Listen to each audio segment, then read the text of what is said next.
Kettle Crew, it's your man from Vancouver Island, and today I'm here to tell you that your snatch technique could be getting you no counts. Let's get into it. Target acquired.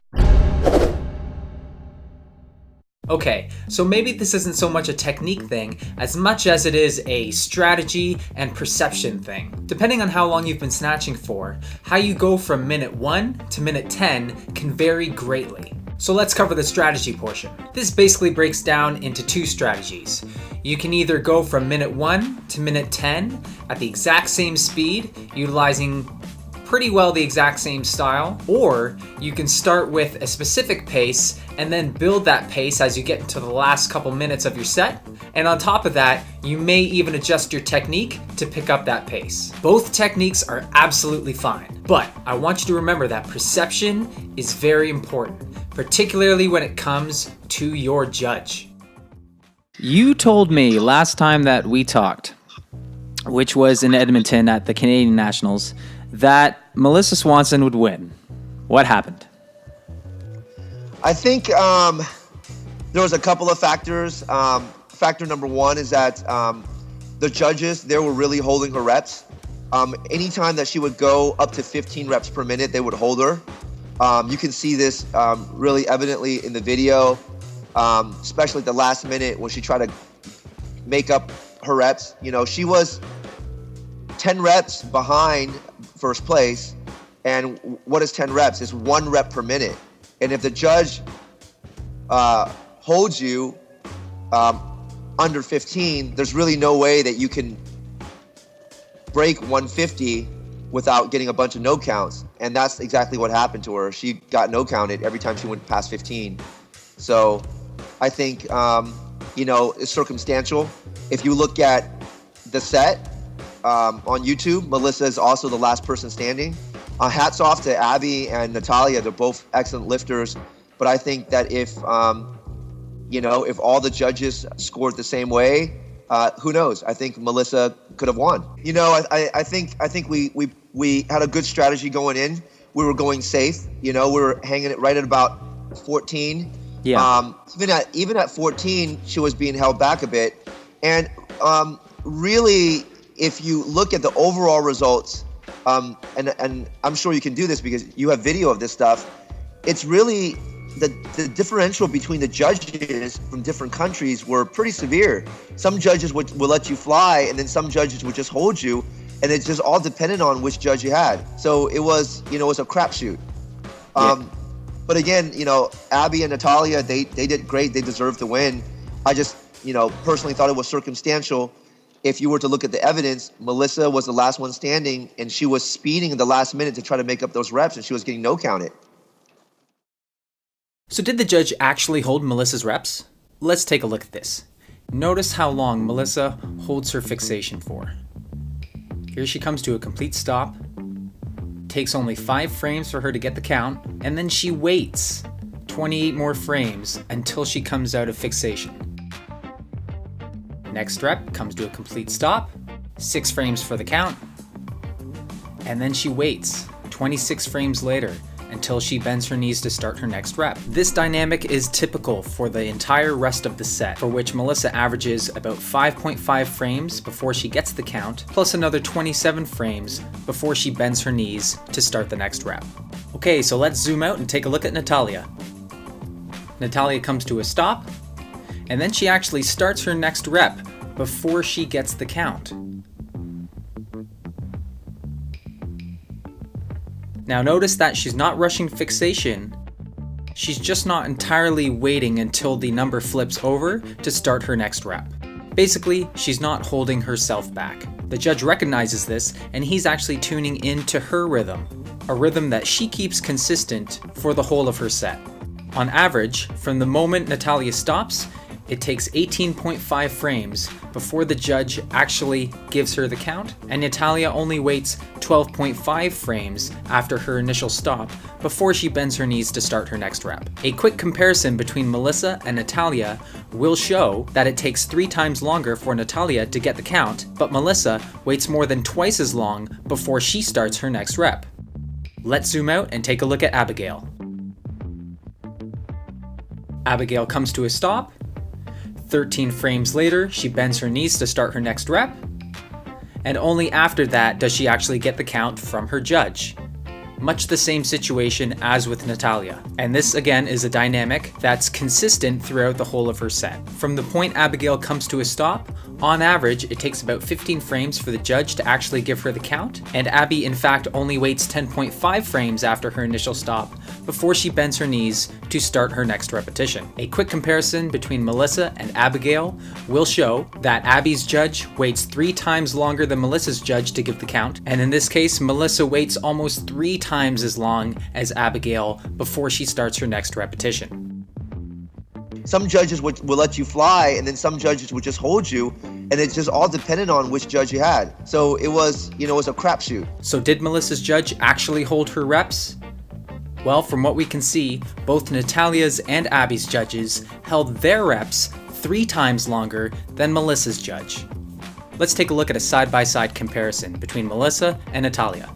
Here you will see from the point of a full stop, Melissa's judge gives the point well before Natalia's judge, and this dynamic is consistent through their entire set. But notice that Natalia's average speed is faster than Melissa's. But if we wait until they synchronize, we will see again that Melissa's judge awards the point prior to Natalia's judge. So what really happened here is that Melissa played it safe and she held back her own reps, which unfortunately conditioned her judge to expect a rather long fixation. Now let's examine Melissa's set minute by minute.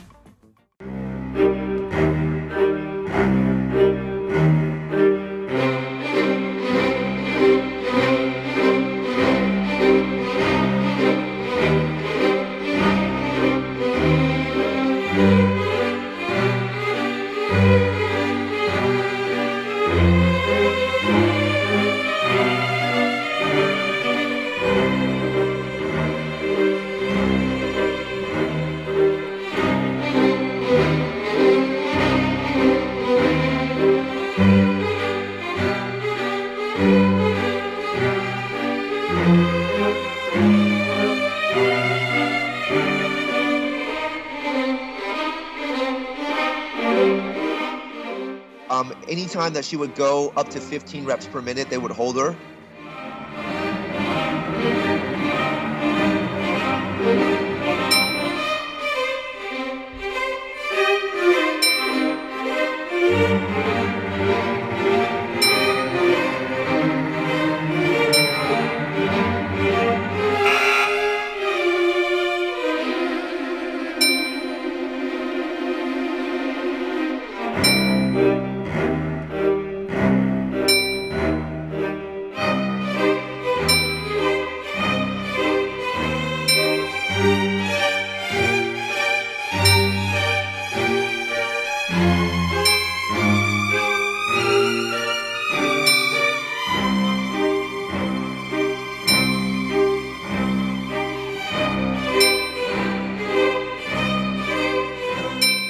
And that's exactly what happened to her. She got no counted every time she went past 15.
So what did we discover? Well, if you take a look at this graphic of our minute-by-minute breakdown, you will see that the absolute top speed reached was 18 RPM. Both Abby and Melissa actually hit that speed, and in the minutes where it really counted, only Melissa was moving at that pace. And as you'll recall from earlier on, I showed you that she was actually moving at 23 RPM at one point. But across the entirety of the set, Melissa maintained a slower pace overall, which held her back considerably, preventing her from catching up in the last few minutes. You'll also see that in the minutes where it really counted, Natalia and Abby actually both moved slower than Melissa. Natalia finished her set at 9 minutes and 30 seconds, with 7 repetitions inside that last 30 seconds, equaling a 14 RPM pace, whereas Abby set her bell down at about 9 minutes and 40 seconds, getting 9 repetitions in that 40 seconds, again equaling 14 RPM. Throughout Melissa's whole set, she only received 1 no count, and that was in the final minute when she was moving at 23 RPM. Now what am I really trying to achieve with this video? Am I trying to call out Steve Kwong? Am I trying to downplay Melissa's performance? No.